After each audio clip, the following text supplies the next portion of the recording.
और आज की वीडियो में हम आपको बताएंगे कोविड-19 से कुछ लड़ने के नुस्खे और मेडिसिन्स जो आपके इम्यून सिस्टम को ठीक रखेंगे और आपको ताकतवर रखेंगे। तो इस वीडियो के हम 2 पार्ट बनाएंगे और पहले पार्ट में होगा कि कैसे हम अपनी दादी या अपनी नानी के नुस्खों से घर पे बैठकर कोरोना से लड़ सकते हैं, और दूसरे पार्ट में होगा कि हमारे जो बाहर मार्केट की आयुर्वेदिक दवाइयाँ होती हैं उनसे कैसे अपना इम्यून सिस्टम स्ट्रॉन्ग रखेंगे और कोरोना से कैसे लड़ेंगे। आज का जो टॉपिक है हाउ टू बीट कोविड-19 का ही पार्ट है सीरीज का। और आज जो हम डिस्कस कर रहे हैं कि मेडिकेशन के द्वारा आप कोविड की ट्रीटमेंट कैसे कर सकते हो। और इसमें भी 2 स्ट्रेटजीज हैं। एक मेडिकेशन की है जो कि आप तब लेते हैं जब आपको या तो कोरोना हुआ नहीं है, कोविड का इन्फेक्शन हुआ नहीं, या उसके बाद क्या करना है, कौन सी मेडिकेशन लेनी है। और इसके साथ साथ दूसरी स्ट्रेटजी है वैक्सीनेशन, जिसके बारे में हम एक बार और बात करेंगे, दोबारा बात करेंगे। आज जो हम बताने जा रहे हैं मेडिकेशन के बारे में बात करेंगे। तो जैसे कि मैंने आपको बताया 2 स्ट्रेटजीज हैं, मेडिकेशन एंड वैक्सीनेशन। तो मेडिकेशन क्या होता है, ये हमेशा किसी जो बंदे को इन्फेक्शन हो चुका होता है कोरोना का या किसी भी पैथोजन का, उसको ये दिया जाता है, ये दवाइयाँ दी जाती हैं ताकि वो अपने आप को रिस्टोर कर सके, अपने मेटाबॉलिज्म को ठीक कर सके और जल्द से जल्द हेल्दी हो सके। वेयरएज वैक्सीनेशन कब दिया जाता है, वैक्सीनेशन दिया जाता है प्रिवेंशन ऑफ इन्फेक्शन, कि हमें चाह ही नहीं रहे हम कि कोई भी किसी भी तरह का हमें इन्फेक्शन हो। बॉडी का इम्यून सिस्टम जो है, बॉडी की जो क्षमता है किसी बीमारी से लड़ने की, वो कम है उस बंदे में जिसमें वैक्सीनेशन नहीं हुआ है। तो उस चीज़ को बढ़ाने के लिए वैक्सीनेशन या वैक्सीन दिया जाता है ताकि वो उसका इम्यून सिस्टम स्ट्रॉन्ग हो जाए। आज सिर्फ और सिर्फ मेडिकेशन की बात करेंगे। अगर मेडिकेशन की बात करूँ तो ये 2 ब्रांचेस में डिवाइड कर दिया गया है। फर्दर इसकी 2 बाइफर्केशंस हैं। एक तो नेचुरल वे ऑफ हीलिंग, कि नेचुरल थेरेपी से आप कैसे इस कोविड इन्फेक्शन को ठीक कर सकते हैं, और दूसरा है आपका allopathic way of treating the disease, कि एलोपैथिक दवाइयाँ और कौन कौन सी हैं, किस तरह से उनका इफेक्ट है, तो वो कैसे लेनी है और कब लेनी है और उसका क्या इफेक्ट है बॉडी का। आज जो हम करेंगे वो नेचुरल मेथड्स या नेचुरल थेरेपी कैसे हेल्पफुल है कोविड इन्फेक्शन को बीट करने के लिए, वो डिस्कस करेंगे। अगर आज की बात करूँ तो मेडिकेशन हमारी बॉडी पे या लिविंग ऑर्गेनिज्म पे कैसे इफेक्ट करती है, उसके बारे में थोड़ा सा आपको बता दूँ। ये कोरोना वायरस जो कि हमारे पहले ब्लॉग में मैंने बताया आपको, ये आरएनए बेस्ड वायरस है, और इसमें जो है बीच का जो खोल है वो RNA as a genetic material से बना हुआ है। आरएनए क्या है, राइबोन्यूक्लिक एसिड। आपके पास 2 तरह के जेनेटिक मटेरियल होते हैं लिविंग ऑर्गेनिजम्स में, डीएनए एंड आरएनए। तो इसमें क्या है, डीएनए की बजाय यहाँ पे RNA as a genetic material है।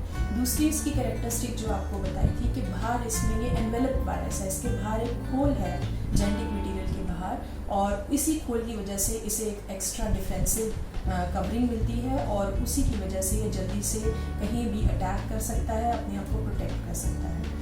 तो जो मेडिकेशन है वो 3 तरह से इफेक्ट करती है बॉडी पे जब आप कोई भी मेडिसिन लेते हो, चाहे वो नेचुरल मेडिसिन है या वो एलोपैथिक मेडिसिन है। वो 3 तरीके क्या हैं। पहला तो टारगेट उसका होता है स्पाइक प्रोटीन्स को टारगेट करना। स्पाइक क्या है, जो एक कांटेदार, जो बाहर की कवरिंग पे, जो एनवेलप पे जो स्पाइक्स या कांटेदार उसके जो प्रोजेक्शंस हैं उसको टारगेट करना।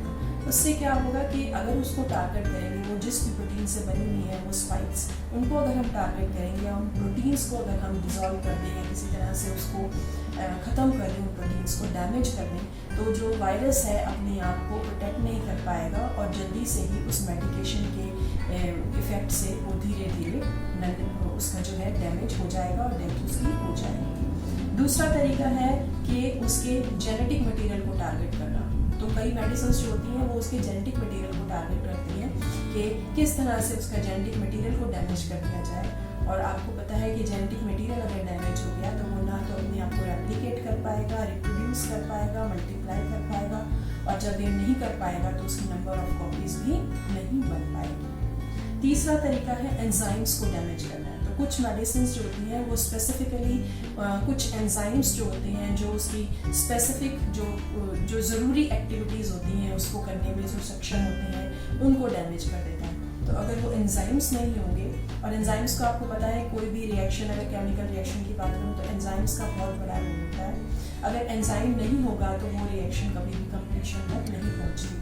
तो अगर एंजाइम को डैमेज कर देंगे तो रॉ मटेरियल से एंड प्रोडक्ट का जो कन्वर्जन का जो तरीका है वो खत्म हो जाएगा, वो नहीं बन पाएगा और उस वजह से उसका सारा मेटाबॉलिज्म डैमेज हो जाएगा और वायरस या कोई भी पैथोजन अपने आप को सस्टेन नहीं कर पाएगा। तो जैसा कि मैंने आपको बताया, नेचुरल वे में भी आप नेचुरोपैथी के द्वारा भी आप इस तरह के इन्फेक्शन को, किसी भी तरह के पैथोजेनिक इन्फेक्शन और खासकर कोरोना के द्वारा जो कॉम्प्लिकेशंस होती हैं बॉडी को, उसको ठीक कर सकते हैं। तो अगर नेचुरोपैथी की बात करें तो 3 तरीके हैं जिसकी वजह से आप नेचुरल वे में आप कोरोना इन्फेक्शन को फाइट कर सकते हैं। पहला है आपके 2 तो विटामिन्स है, जिसमें पहला विटामिन है आपका विटामिन सी, जो कि बहुत ही ज़्यादा मात्रा में सिट्रस फ्रूट्स में या रसेदार फ्रूट्स में होता है।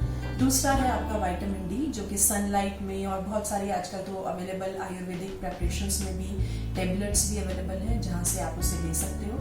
तीसरा तरीका है आपका कोरोनिल, जो एक आयुर्वेदिक प्रेपरेशन है और इसमें श्वसारी और तुलसी और गिलोय होती है, जो कि तीनों ही आपके प्लांट बेस्ड प्रोडक्ट्स हैं और इससे भी आप नेचुरल वे में इस आयुर्वेदिक प्रेपरेशन को लेके कोरोना को फाइट कर सकते हैं और उससे अपने आप को ठीक कर सकते हैं।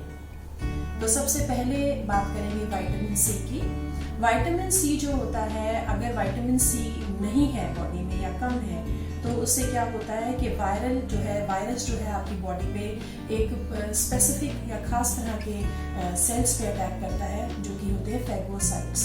फैगोसाइट्स ऐसे सेल हैं आपकी बॉडी के जो कि किसी भी तरह के बाहरी इन्फेक्शन को फाइट करने में आपको सहायक होते हैं। लेकिन ये क्या करता है, ये फैगोसाइट्स जो होते हैं कोई भी बाहर का जो पैथोजन आता है उसको खा लेते हैं या उसको अपने आप में समा के उसे डिस्ट्रॉय कर देते हैं। और जब वो ये ऐसा करते हैं तो उससे कई सारी ROS स्पीशीज बनती है। ROS का फुल फॉर्म है reactive oxygen species. Reactive oxygen species ऐसी स्पीशीज हैं या ऐसे कुछ पदार्थ हैं जो जब बनते हैं बॉडी में तो उनकी कैपेसिटी होती है बहुत ही जल्दी से किसी और पड़े हुए रिएक्टेंट के या किसी भी आसपास पड़े हुए किसी भी प्रोडक्ट के साथ जल्दी से जल्दी मेल खाने की या उसके साथ रिएक्शन करने की। तो अगर ऐसा रिएक्टिव स्पीशीज बन जाएगी, ROS स्पीशीज बन जाएगी, तो वो बहुत मात्रा में टिश्यू को डैमेज करना शुरू कर देती है, जिसकी वजह से आपका लंग इन्फ्लेमेशन जो कि कोरोना के केस में होता है या लंग डैमेज होता है, वो बहुत ही भारी मात्रा में देखा जाता है। इसके साथ साथ विटामिन जो सी है, वो जो आपके जो कोलेजन एक तरह की प्रोटीन है जो आपके लंग्स में पाई जाती है, वो प्रोटीन को भी डैमेज कर देता है, कोलेजन को, जिसकी वजह से कि लंग की जो ब्रीदिंग कैपेसिटी है या आपकी ऑक्सीजन कैरिंग कैपेसिटी है वो डैमेज हो जाती है और उसकी वजह से लंग्स बहुत ही कम मात्रा में अपना काम करना शुरू करती है। तो अगर आप इससे बचना चाहते हैं तो विटामिन सी आपको, अगर कोरोना इन्फेक्शन से बचना चाहते हैं तो विटामिन सी लेना बहुत ज़रूरी है और इसकी जो डेली रिक्वायरमेंट है वो 90 mg है एक हेल्दी बॉडी के लिए।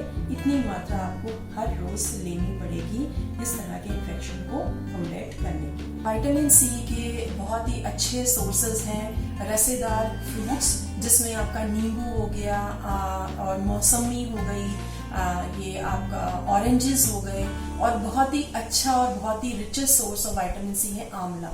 तो आंवला आप या तो रॉ आंवला जैसे जो नॉर्मली मिलता है वो ले सकते हैं, या उसको सुखा के आजकल कैंडीज भी अवेलेबल हैं बहुत सारी जगह पे, तो उस तरह की कैंडीज भी आप खा सकते हैं। आंवला नहीं खा सकते तो, क्योंकि आंवला एज सच बहुत खट्टा होता है। अब ये मैं बताना चाहूंगी कि विटामिन सी आपकी बॉडी पे जो कि जिसमें कोरोना इन्फेक्शन हो गया उस पर कैसे इफेक्ट करता है। तो मैंने आपको बताया था कि मेडिकेशन के ट्रीट करने के किसी भी बंदे को 3 तरीके होते हैं, या तो उसकी बाहर की प्रोटीन्स के खोल को डैमेज कर दे, या उसके जेनेटिक मटेरियल को डैमेज कर दे, या उसके एंजाइम्स को डैमेज कर दे। तो विटामिन सी क्या करता है कि एंजाइम्स जो होते हैं वायरस के उसको डैमेज कर देता है, और जैसा कि आपको बताया अगर एंजाइम डैमेज हो जाएंगे तो उसका मेटाबॉलिज्म डैमेज हो जाएगा और वो अपने आप को ज़्यादा देर तक बॉडी में रह नहीं पाएगा और जल्दी से जल्दी खत्म हो जाएगा। दूसरा है आपका विटामिन डी, जो कि दूसरा विटामिन है जो बहुत ही ज़रूरी है किसी भी इन्फेक्शन को फाइट करने के लिए। तो अगर विटामिन डी लो होगा बॉडी में या उसकी कमी होगी तो उसमें क्या होगे, large number of cytokine proteins बनेंगी। अब साइटोकाइन्स नाम से ही पता चला, साइटो प्लस काइन्स से बना हुआ है। साइटो मीन्स सेल के अंदर और काइन्स मीन्स जो कि आपको एनर्जी देती हैं प्रोटीन्स। तो साइटोकाइन प्रोटीन्स ये बन जाती हैं अगर लो विटामिन होगा, विटामिन डी की कमी होगी बॉडी में। और जब ये ज़्यादा मात्रा में साइटोकाइन, वैसे अगर नॉर्मल मात्रा में बने तो ये हमारे बॉडी के लिए बहुत अच्छी होती है, हमारे को हर तरह के इन्फेक्शन से बचाती हैं। लेकिन अगर ज़्यादा मात्रा में बन जाए तो एक साइटोकाइन स्ट्रॉम के नाम से ये दिक्कतें कॉज करती हैं, जिससे क्या होता है ये अपने ही अंदर के जो टिश्यूज़ हैं या उसके सेल्स हैं उनको डैमेज करना शुरू कर देती है। तो ये एक ऑटो इम्यून सिस्टम जो है आपका, ऑटो इम्यून रिस्पॉन्स क्रिएट हो जाती है, जिससे हमारा खुद का सिस्टम ही डिस्ट्रॉय होना शुरू हो जाता है। तो इसी चीज़ को ख़त्म करने के लिए विटामिन डी की हाई डोजेस ली जाती है, ताकि इस तरह की साइटोकाइन स्ट्रॉम क्रिएट ना हो, साइटोकाइन्स प्रोड्यूस हो लेकिन एक नॉर्मल मेटाबॉलिक वे में प्रोड्यूस हो और वो हमारी बॉडी के लिए बेनिफिशियल हो, ना कि खतरनाक। तीसरा आपका तरीका है कोरोनिल, जो कि मैंने आपको बताया था। ये बहुत ही कामगार प्रेपरेशन है, एक आयुर्वेदिक प्रेपरेशन है जो कि सिर्फ और सिर्फ प्लांट बेस्ड प्रोडक्ट से या नेचुरल सोर्सेज से बनी है। इसके 3 मेन इंग्रेडिएंट्स हैं या 3 मेन कंपोनेंट्स हैं। 3 कंपोनेंट्स में पहला आपका है अश्वगंधा, दूसरा आपका गिलोय और तीसरा आपका तुलसी है। तो ये 3 कंपोनेंट्स को मिला के ये कोरोनिल बनी है। इसमें जो है इसकी जो अगर मेडिकल प्रॉपर्टीज बताऊं, अगर ये किस तरह से काम करती है, तो अश्वगंधा गिलोय का जो काम है वो आपके बॉडी के इम्यून सिस्टम को ठीक करना और इसके साथ साथ आपको अगर बुखार है उसको कम करने में सहायक होती है। तुलसी और अश्वगंधा जो है आपको इम्यून सिस्टम को स्ट्रॉन्ग करती हैं। तो जब ये तीनों एक साथ प्रिपरेशन में पाई जाएंगी तो ये तीनों ही अपना अपना काम करती हैं और उसकी वजह से आपको बहुत ही जल्दी किसी भी तरह के इन्फेक्शन से फाइट करने में आपको सहायक होती है। इसके साथ साथ इसमें बहुत सारे और भी, ये लिवर डैमेज को भी बचाती हैं। इसके साथ साथ ये एंटी माइक्रोबियल भी हैं, किसी भी तरह के बैक्टीरियल या फंगस इन्फेक्शन से भी आपको बचाती हैं। जैसा कि अभी सुनने में आ रहा है कि अब कोरोना की वजह से जो लोग ठीक हो गए हैं उनमें भी काफ़ी सारे फंगल इन्फेक्शंस पाए जा रहे हैं, जिसमें मोस्ट प्रोमिनेंट केस है ब्लैक फंगस का। तो ये क्योंकि एंटी माइक्रोबियल है प्रेपरेशन, तो किसी भी तरह के माइक्रोबियल इफेक्ट को भी या किसी भी तरह की माइक्रोबियल अटैक से बचाती है। इसके साथ एंटी डायबिटिक भी है ये प्रेपरेशन, तो जो डायबिटिक लोग हैं या जिनका जो शुगर के मरीज हैं वो भी इसे बेक ऑफ होकर ले सकते हैं। एंटी अरिथमेटिक है, जिनको आर्थरिटिक है जिसमें जोड़ों का दर्द रहता है वो भी ले सकते हैं। और इसके साथ साथ एंटी एलर्जिक भी है कि कई लोगों को जैसे मिर्गी का दौरा पड़ता है या एलर्जीज होती है, कई तरह की स्किन पे रैशेज होना अचानक या कोई भी तरह की स्नीजिंग हो जाना, कफ ज़्यादा आ जाना एकदम से, तो एलर्जिक रिएक्शंस के लिए भी एंटी एलर्जिक है ये। तो ये आप आराम से कोई भी बंदा, चाहे वो शुगर का पेशेंट हो, चाहे वो एलर्जी का पेशेंट हो, कोई भी बंदा इसे नेचुरल प्रिपरेशन को ले सकता है और इससे इसको कोई भी साइड इफेक्ट नहीं होगी। और स्टैटिस्टिक्स ये शो करती हैं, रिसर्च बेस्ड स्टडीज ये शो करती है ये कोरोनिल आज तक भी बहुत ही एक काम का प्रिपरेशन है कोरोना के इन्फेक्शन से बचाने के लिए, जिसके बहुत अच्छे और पॉजिटिव रिजल्ट्स मिल रहे हैं। तो गाइस, हमने आपको कुछ 3 मेन पिलर्स बताए हैं जो है विटामिन डी मतलब vitamin C, vitamin D and Coronil. तो जैसा कि आपने हमारी वीडियो में देखा कि हमारे 3 पिलर्स थे, विटामिन सी, विटामिन डी और कोरोनिल के। विटामिन सी में आप संतरा ले सकते हैं, आंवला ले सकते हैं और नींबू ले सकते हैं। हमारी मम्मा जब भी हमें सलाद देती है ना, उसमें नींबू जरूर डालती है। और हमारे यहाँ चकोतरे का पेड़ ही है, जो हमने अपनी गार्डनिंग वाली वीडियो में भी दिखाया था। वो चकोतरे वाले पेड़ में से हम चकोतरा उतार कर हम खा लेते हैं। और आंवले कैंडी तो हमारे घर में पड़ी हुई है, तो वो भी हम खाते रहते हैं।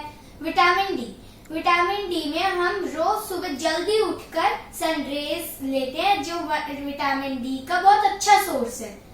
कोरोनिल किट तो वैसे भी हमारे घर में पड़ी हुई है, वो आप भी लेके रखें। So this was our today's video। अगर आपको अच्छे लगे हो तो लाइक करें, सब्सक्राइब करें, शेयर करें और कमेंट करें।